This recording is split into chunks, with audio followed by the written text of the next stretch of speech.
ಕಾಂಗ್ರೆಸ್ ಸರ್ಕಾರ ವಲಸಿಗರಿಗೆ permanent residency certificate ಕೊಡ್ತಾ ಇದೆ. ಬಿಜೆಪಿ ಎಲ್ಲಿ ಕೊಡ್ತಾರಪ್ಪ? ಹಿಂದೆ ಅವರಿದ್ದಾಗ ಅವ್ರಿಗೇನು ಬೇರೆಯವ್ರು ಓಟ್ ಹಾಕಿದ್ರ? ಅವ್ರಿಗೆ ಓಟ್ ಹಾಕೋವಾಗ ಮಾತ್ರ ಅವರು ವಲಸಿಗರಲ್ಲ, ಬೇರೆಯವ್ರು ನಮ್ಗೆ ಓಟ್ ಹಾಕೋವಾಗ ಮಾತ್ರ ವಲಸಿಗರು ಅಂತಂದರೆ ಹೆಂಗೆ?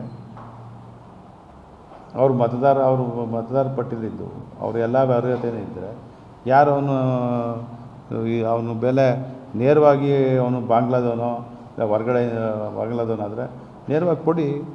ಚುನಾವಣಾ ಕಮಿಷನ್ನು ನಿಮ್ಮ ಹತ್ರನೇ ಇದೆ, ನಮ್ಮ ಹತ್ರ ಏನಿಲ್ಲ. ಚುನಾವಣಾ ಆಯೋಗಕ್ಕೆ ಎಲ್ಲ ನೀವೇ, ಅದನ್ನೆಲ್ಲ ಪರಿಷ್ಕರಣೆ ಮಾಡ್ತಿರೋರು ನೀವೇ. ಈಗ ಎಲ್ಲ ನೀವು ಮಾಡ್ಬಿಟ್ಟು ನೀವೇ ನಮ್ಮ ಮೇಲೆ ದೂರ ಹೇಳಿದ್ರೆ ಹೆಂಗೆ? ಈಗ ಮಾಡೋರು ನೀವು, ಮಾಡಿಸೋರು ನೀವು, ಎಲ್ಲ ಮಾಡೋರು ಇವು.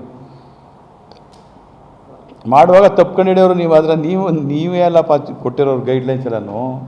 ಅವ್ರನ್ನ ಮತದಾರರನ್ನ ಗುರುತಿಸ್ಕೊಳ್ಳೋಕ್ಕೆ ನೀವು ಪ್ರಯತ್ನ ಮಾಡ್ತಾ ಇದ್ದೀರಿ ಕಾಂಗ್ರೆಸ್ ಸರ್ಕಾರದವರು. ಇದೆಲ್ಲಪ್ಪ, ನೀವೇ ಮತದಾರ ಗುರುತಿಸ್ಕೊಳ್ಳಿ, ಪರಿಷ್ಕರಣೆ ಮಾಡಿ ಅಂತ ಕೊಟ್ಟಿರೋರು ನೀವು.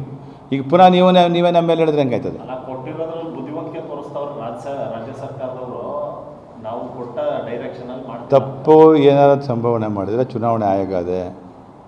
ಇಲ್ಲಿ ಚುನಾವಣಾ ಆಯೋಗದ ಪ್ರತಿನಿಧಿ ಜಿಲ್ಲಾಧಿಕಾರಿಗಳಿದ್ದಾರೆ ಎಲ್ಲ ಕಡೆ. ಅವ್ರಿಗೂ ದೂರು ಕೊಡಲಿ, ಕ್ರಮ ವಹಿಸ್ತದೆ. ಇದು ಸಾಹಿತ್ಯ ಸಂಸ್ಥೆ, ಎಲೆಕ್ಷನ್ ಕಮಿಷನ್ನು ಯಾರ ಅಡಿಯಲ್ಲೂ ಕೆಲಸ ಮಾಡೋದಿಲ್ಲ.